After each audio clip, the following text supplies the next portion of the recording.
If you have a dog, I am sure you have seen these little licking mats. Licking mats are made of silicone. They have all these textures in there. The idea is you put peanut butter, soft foods, you freeze them, and your dog licks them. The benefits for dogs of licking is it relaxes them, it generates happy feelings, and it all sounds great. Listen, these things are disgusting. I literally hate them. Look at mine. This one is one I was trying to clean. I don't know if you can see, there's still little food particles stuck in it. And so what I've decided is we are done with the licking mats. So ditch your licking mats, and I'm going to show you what you can do instead to get your dog that same licking experience. I'm going to be creating my licking mat in a cupcake tin, and that gives me spaces to put 6 different kinds of textures, just like how on your licking mat there's like multiple places to put different textures. You are also going to want to gather some of your dog's kibble. You're going to want to gather any dog-safe foods that are sort of liquidy. I'm thinking like pumpkin puree, maybe some sardines. I'm going to use yogurt, cottage cheese. We are making a meal replacement for my dogs, and they're just going to eat it in my homemade licking mat. So I'm going to take their kibble, and I'm going to take about 20 to 25% out of it so that I don't give them too many calories. But if you're just doing a snack, you can just spread the other goodness in. You don't need their kibble. This is all up to you, and you can customize it and tailor it to your own dog. Because I have 3 dogs, I'm going to make 3 different of my little homemade licking mats for them, customized to what they like and how much food they need. I'm going to stick mine in the freezer, but you don't have to, because sometimes dogs who aren't used to licking aren't going to know what to do with it. So you may just want to give it to them the first few times, just with the food in the individual cups. So I'm going to gather all my supplies, and I'm going to meet you back here, and I'm going to show you exactly how I do it. Before we get started making them, I am going to show you everything that I gathered. There are so many other choices that I didn't gather today. A dog favorite is, of course, peanut butter. My dogs also like plain pumpkin, which is really good for them. But what I got today was, of course, their kibble, and this is their mealtime portion, and I did take some out so that they wouldn't get the full mealtime portion. Cottage cheese, which is really good for them. Plain yogurt, which Lucy doesn't really like, so I won't use a lot in hers. I did get some sharp cheddar, which isn't good or bad for them, but it's kind of like a treat too, so I figured I'd throw some in. A frozen berry medley, which has strawberries, blueberries, raspberries, and blackberries, which is, of course, really good for your dogs. I grabbed some sardines, a few training treats, and those are mostly for Lucy's because she is not really into the whole licking thing, so I'm trying to encourage her. And then I got their omega-3 wild Alaskan salmon oil, which I do love. I'll put a link to this below if you have not tried putting salmon oil in or on your dog's food. They absolutely love it. So let's get started. I'm going to start with a little bit of kibble in all of theirs, and I'm using their specific cups. A little bit into Stormy's, a little bit into Zelda's, and a little bit into Lucy's. Then I'm going to add some water to each of them. Why? Because I'm gonna freeze them, and then they have something to actually lick. All right, there's that. Now Lucy is not a fan of her kibble, so she gets an extra little Treato in hers. So I'm just gonna throw 1 Treato in there. Hopefully that smell will entice her. The very next thing I'm gonna do is I'm gonna take some cottage cheese. All 3 of them absolutely love cottage cheese. So I'm going to take a scoop of cottage cheese, put it in there for each of them. And then 1 more for Miss Lucy. She does like cottage cheese, so we're going to leave hers the same. Next, what I'm going to do is sprinkle just a little smidge of this cheese on here, just so it looks cuter. I don't know. I'm just feeling those vibes. This is like wing it however you want to do it. I plan on leaving 2 open in Lucy's here so that I can put the rest of her food, just kind of so you know. Next, we're going to add some berries, the mixed berry medley.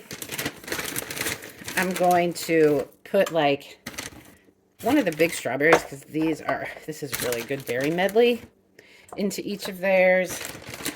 And then that big strawberry. Just a few other berries in there so they can get that berry goodness. Okay, now I've got to wipe my hands. Okay.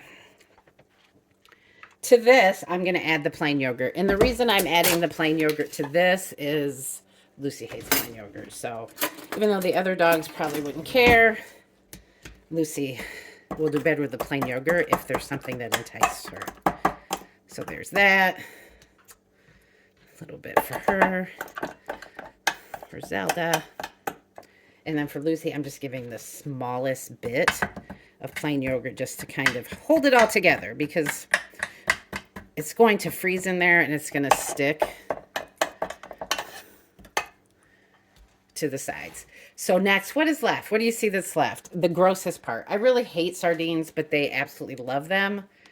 So we're going to do that. I'm afraid it's going to be a mess. Nope. Do you really want to see that? It's so disgusting. Okay. So they are going to eat this whole can of sardines. I forgot a fork for them. And that's just, oh God, I just poured it on myself. I'm just going to scoop some in for each of them. A little bit of sardines there. A little bit of sardines there. Sardines are so good for your dogs. If you haven't been giving them sardines, you need to start. Now, Lucy is the smallest, so you'll notice all of her portions are a little bit smaller. She's only 32 pounds. I'm going to put a little more in here. And then Storm gets the most of them because she's 65 pounds. So she is twice as big. So see, I just kind of do what I do. I'm winging it. This is what the best part of this is. You're winging it. And as you can see just by looking, all the different textures for your dog. Each one of these so far has a completely different texture. I also am going to take the juices from the sardines and pour them right over there. Better, more to freeze, right? That was so gross. Okay. All right. The sardines are my least favorite, but they do love them, so I guess that makes me a good dog mom. All right, so now they have, look at that texture right there. Now you can see I haven't added any more food. I've only put kibble in the one. So what I'm going to do is add a little bit of kibble to the sardines. And then I'm going to mix it up. Oops, except I didn't do very good. Shoot. I took it all out of Storm's. That's okay. We'll share a little bit in here. Okay. Then I'm going to take my sardine spoon and stir it. It's so gross. But this is what they like. So now they're really going to love their kibble. I mean, this is perfect if you have a picky dog.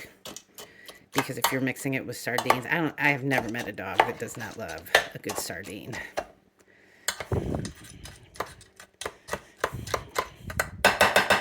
Okay, so you'll see I still have a lot of kibble left for everybody. Lucy's I'm going to hold back because I'm going to, after it's frozen, I'm just going to put it in there so she doesn't have to work for it.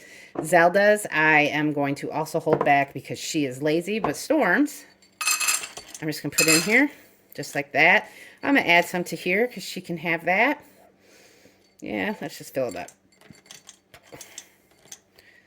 I am going to then add some water to hers, because hydrating your dog's food is great, and she will really have to work for it once this is frozen. I'm also going to add this, because I haven't added this to any of theirs, but I'm going to put this in Storm's actual kibble. For the other two, I'm putting their 2 squirts in their sardines, because it's fish, and it seems like it goes together. So there you have it. I've got 3 different dog food combinations for each different dog. I'm going to stick these in the freezer, and then I'm going to bring them back. Actually, let's put some of this in here. Just a few for Zelda. I'm going to, once they're frozen, I will bring it back, and I will let you show them eating it, or let you see them eating it. I forgot to show you how I stack them to put in the freezer, because I do have limited freezer space, and I'm sure you do too. So I can just stack them this way, and then nothing is touching. Everything just goes neatly into the freezer. After your DIY licking mats come out of the freezer, this is exactly what they're going to look like. All I have left to do now is fill in the little empty muffin parts with their kibble. One thing I love about these licking mats is they aren't just for fun, they're packed with benefits. The repetitive motion of licking releases endorphins in dogs, so that helps them relax. It is a great way to ease anxiety during thunderstorms, fireworks, or even when they're just home alone. Licking mats also encourage slowing eating. So if you have one of those dogs who just likes to woof their food down really fast, spreading their food across a muffin tin like this helps slow them down. Licking mats like this can also support oral health with your dog because licking produces saliva. It breaks down the bacteria and helps to promote fresher breath. If you are looking for dog enrichment, this is great mental stimulation for them. It turns snack time into a fun puzzle, keeping your dogs engaged and preventing boredom. And the best part, you don't need a fancy licking mat. As you can see, a muffin tin with spreadable goodies does the trick just as well. Give it a try. I bet your pups will love it.